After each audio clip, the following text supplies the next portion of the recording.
Hey there fellas, Sinitar here. I hope you are staying safe, and due to numerous requests, I'm releasing a fresh episode of Skyrim Modern Hidden Gems videos. Skyrim Modern stage is just crazily active, and it is really hard to track it if you're not spending time on daily basis, and that's why I'm glad to share more amazing mods that you may not know about.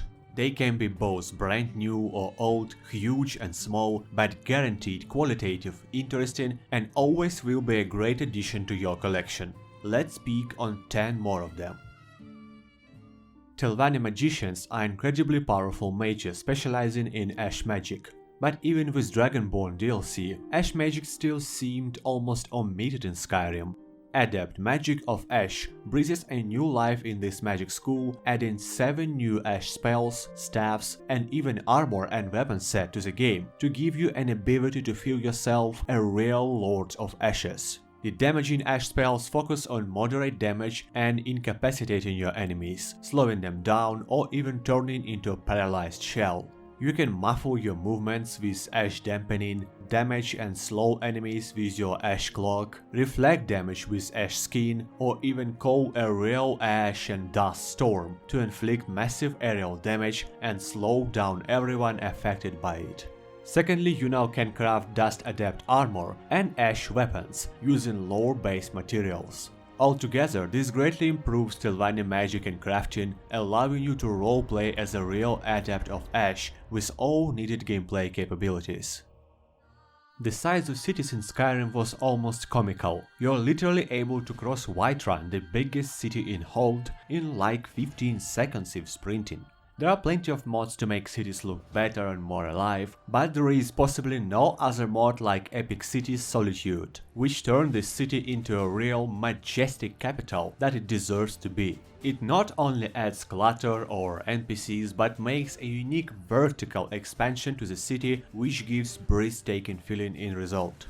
Brand new architecture, buildings and new floors to buildings to greatly increase city scale, new armors for city and palace guards, clothes for bards, statues, new NPCs, shops and even a brothel. This mod improves Solitude in absolutely unique way and turns it into a huge, glorious settlement which it always had to be. Well, look yourself.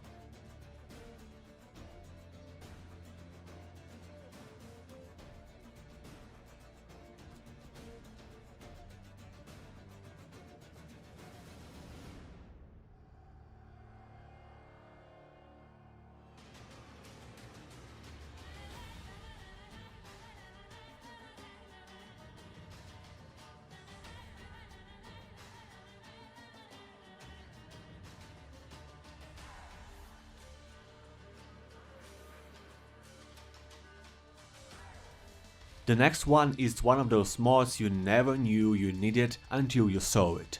In Skyrim, in most of cases when intimidating options in dialogues, the only sign of intimidation was the intimidate postfix itself in the end of dialogue line. Phrases themselves were barely able to scare a child. Not anymore. Better intimidation changes almost all related dialogue lines and some of, let's say, rude options to actually look like intimidation.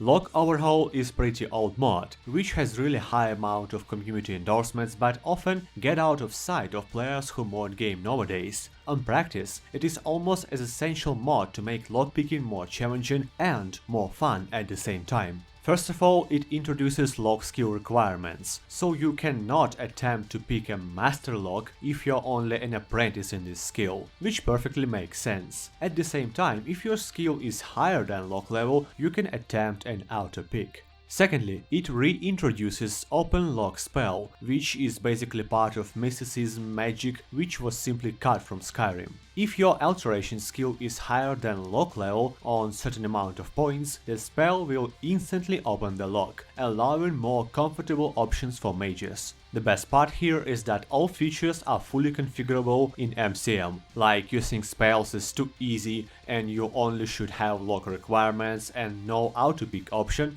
something else, set up the mod in whatever way you want.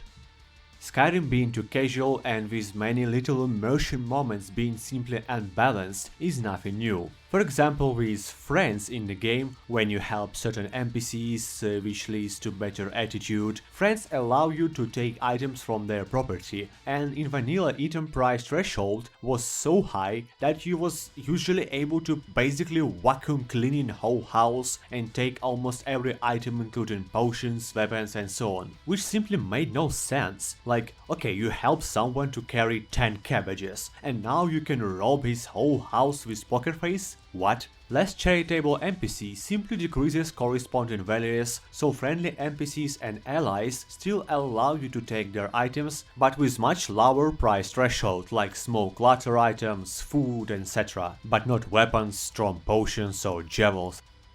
Learning spells was yet another scene in Skyrim that looks simply underdeveloped and rushed. Yeah, it's a fantasy game and everything, but still, okay, you just found a millennia-old spell tome which grants absolute power and, as per its own description, requires tremendous magic powers and knowledges, and yeah, you just click on the book, learn spell instantly no matter what, and book disappears in thin air. Really immersive. To deal with this, some really amazing mods already exist, like a spell research for example, but its complex structure may be a disadvantage for many players. Like if you want this process to feel more immersive, but not be that much complex, and to mod itself to be better in terms of compatibility. Meet Spell Learning and Discovery, simple yet effective mod for these purposes. When you are obtaining and using the spellbook, spell is not being learned instantly, but has a chance to progress with each day as you sleep. There are also several immersive parameters that may help you learn it faster. For example, the more often you are casting spells in general, the higher are chances to learn the new spells, which makes sense. And there are also neat roleplay conditions that may contribute in addition, like discussing magic topics with NPCs, in other words corresponding dialogue lines, or staying in inspiring locations like College of Winterhold, etc. All parameters are easily configurable in MCM to make this progression as hard or easy you see it fitting. It is also automatically compatible with all spell mods without a patch.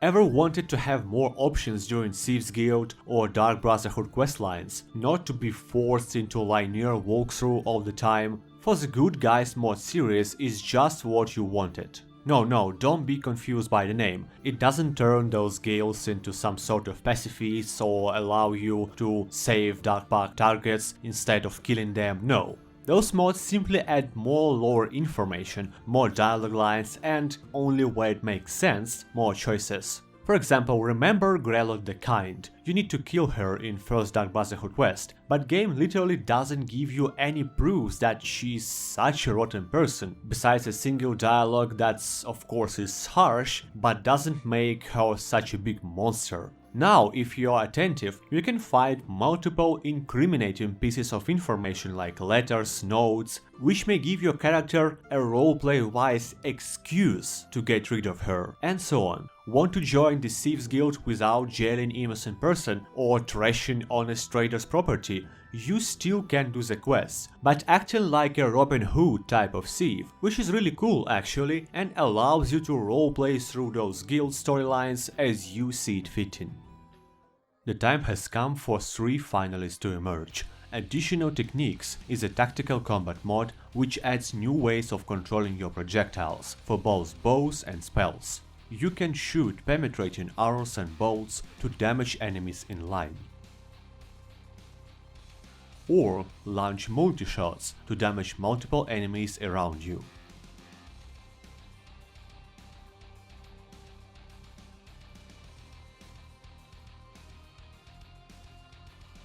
Prepare and launch homing projectiles. This works for both arrows, bolts and spells. Shooting or casting in this way makes the projectile stay at place, up to 6 of them maximum, and when the hotkey is released, to chase the selected enemy. These techniques open a brand new tactical way of fighting and positioning yourself. But wait, ain't that unbalanced a bit? Yeah, it was indeed previously, as mod was giving you those powers just for free, but now you can put the name of any perk which will be required to use each of those techniques. For example, seeing that multi-shot is too strong, go to the ini file and set up the archery master tier perk as requirement or disable it completely.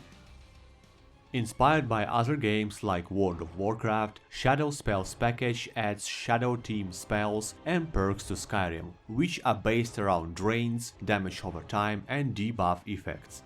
A few spells as example. Hex Rune explodes when triggered by enemies and puts a random shadow curse on them. Shadow Bolt, base damaging spell with a twist. It does the more damage, the less light is around the caster. Shadow Rend, master tier spell you saw in the beginning, which deals high aerial damage, then continue to damage over time and reduces enemies' magic resistance. Crushing Darkness deals low to moderate ticking damage over time, but also has a chance to stagger the target per each tick. There are also mind control spell, summons like Shadow Kagrenac and even a choke spell. And of course, there is a Shadow Form power, which is a double-edged ability. It drastically increases cost of restoration spells, making them barely usable, but increases your shadow damage, gives damage resistance, and most tasty, shadow spells now heal you on certain percentage of dealt damage. If you ever wanted to play a true Shadow Priest in Skyrim, there is no better mod for that. Shadow Spell package turns you into a real warlock, with dangerous curses and tricky abilities, which is a pretty good balanced in addition.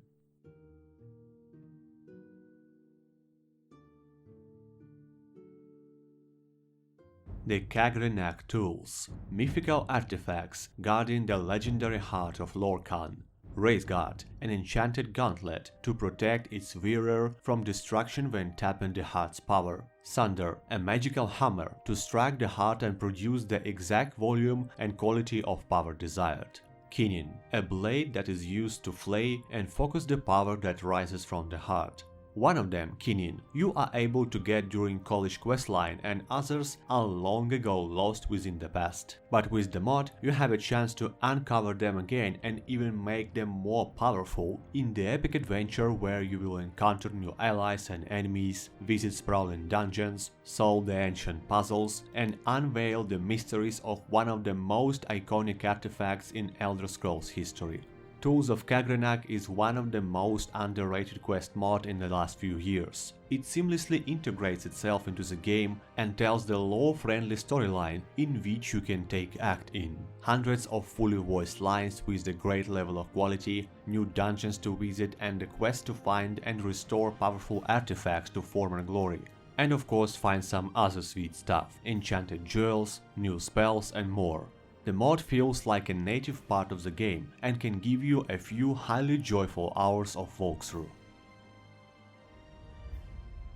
That's all for now, fellas, and I hope you found several mods you didn't know about for personal collection. Drop a few words about your own favorite hidden gem mods in comments. Don't forget to enable channel notifications and join our Discord to always stay in touch. And if you want to help new channel projects to keep coming, consider supporting me on Patreon. All links are down below. Stay tuned, stay healthy, and see you in the next video. Sinitar Gaming here, signing out.